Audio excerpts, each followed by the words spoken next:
Je vous salue tous dans le nom du Seigneur Jésus-Christ. C'est le pasteur Olifax Loco. Alors, nous allons faire quelque chose. Nous allons lire dans la Bible, dans le livre de Matthieu, Matthieu chapitre 7, le verset 7. On va parler un peu de quelque chose ensemble ce matin. Alors, Matthieu 7, 7 dit ceci. Demandez et l'on vous donnera. Cherchez et vous trouverez. Frappez et l'on vous ouvrira. C'est un très célèbre passage biblique que nous allons examiner maintenant. Ce passage donc est lié à la situation de manque d'un croyant, d'un chrétien, d'un enfant de Dieu. Lorsque il te manque quelque chose, lorsque tu as un besoin, lorsque tu as... On en aura toujours un. Souvent, nous ne savons que faire quand nous sommes dans le besoin. Nous savons que faire lorsque nous sommes limités. Nous savons que faire lorsque nous sommes coincés. Nous savons que faire lorsque nous avons des questions qui nous dépassent. Le Seigneur donne une orientation. Il dit qu'il faut demander. Et si ça ne suffit pas, il faut chercher. Et si ça ne suffit pas encore, il faut frapper. Qu'est-ce que cela veut dire? Il faut établir un principe dans la vie de battant, de quelqu'un qui n'abandonne pas, de quelqu'un qui va de l'avant, de quelqu'un qui a un objectif à atteindre.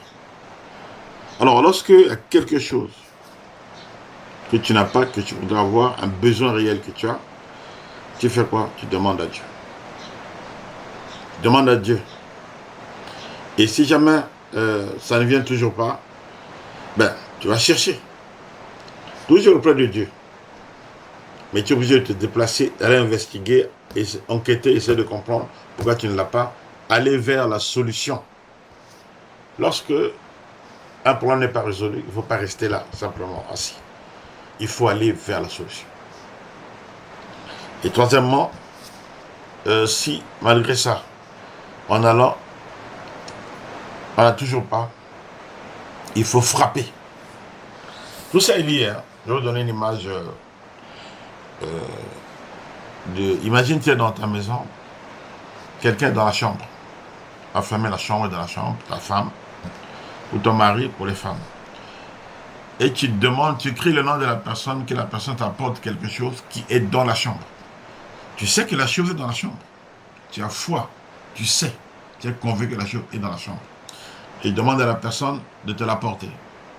Tu demandes, première étape, pas de réponse. Tu peux demander 2 fois, 3 fois, pas de réponse. Qu'est-ce qu'il faut faire?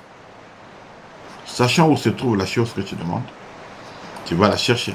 Toi-même, tu te lèves, tu te déplaces dans l'objectif d'aller dans cette chambre et de prendre la chose que tu as demandé quand tu n'as pas apporté.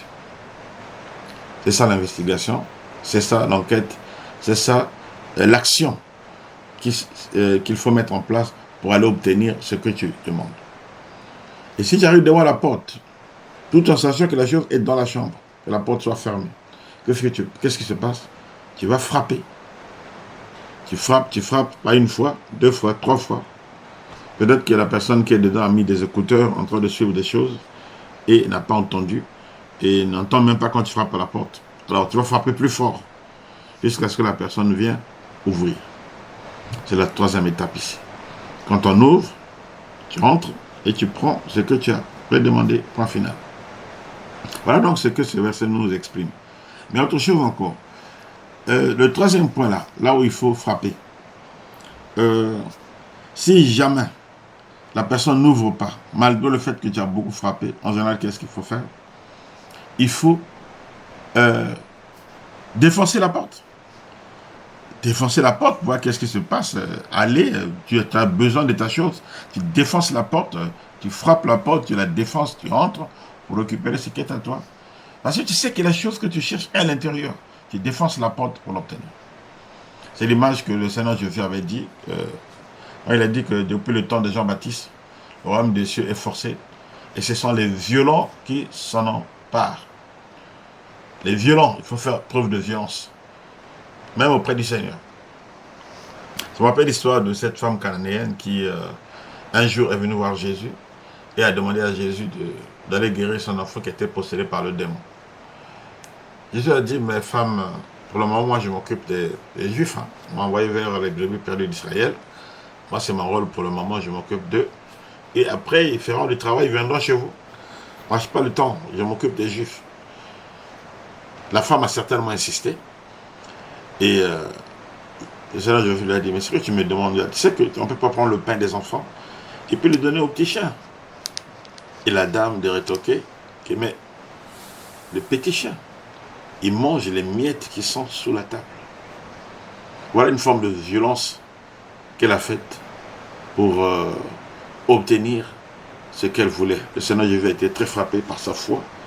Il a dit, femme, ta foi est grande. Il va, ta fille est guérie. C'est la même violence qu'a fait preuve les gens qui avaient amené un homme qui avait ouvert le toit de la maison de quelqu'un pour faire entrer un malade au milieu de la réunion. Les gens sont dans une maison, en pleine réunion, le Seigneur est en train d'enseigner et tout, et ils voulaient que leur malade soit guéri. Ils montent sur le toit de quelqu'un, ils enlèvent les tôles, et ils font descendre le malade jusqu'à l'endroit où les gens... Quelle violence! Et celui-là aussi a trouvé la guérison. Il y a plein d'exemples comme ça dans la Bible. Moi-même, je me rappelle avoir jeûné une fois 7 jours, parce que j'avais une situation désespérée. Il fallait que le Seigneur agisse. Sans le Seigneur, je savais que j'étais perdu. Je l'ai cherché pendant 7 jours. J'ai fait preuve de violence dans le jeûne et la prière, et j'ai obtenu ce que je demandais. Dieu est bon, et nous savons qu'il possède ce dont nous avons besoin. Nous le savons. Et nous devons insister auprès de lui, nous devons aller vers lui pour obtenir ce dont nous avons besoin.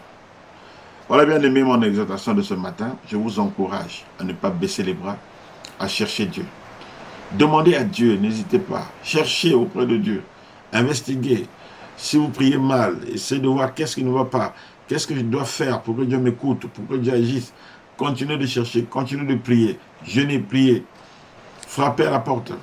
C'est-à-dire, allez en profondeur. Jeûnez encore. Faites quelque chose de plus grand jusqu'à ce que vous obteniez ce que vous cherchez.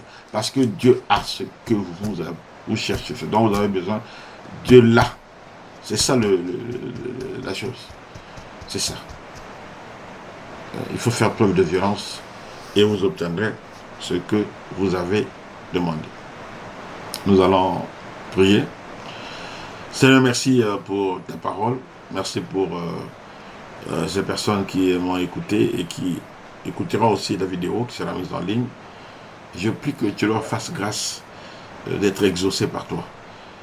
Seigneur, je t'en prie, je t'en supplie. Fais-leur cette grâce-là, afin qu'ils soient un témoignage vivant de ton amour et de ta bonté, et qu'ils témoignent de ton nom partout et seul.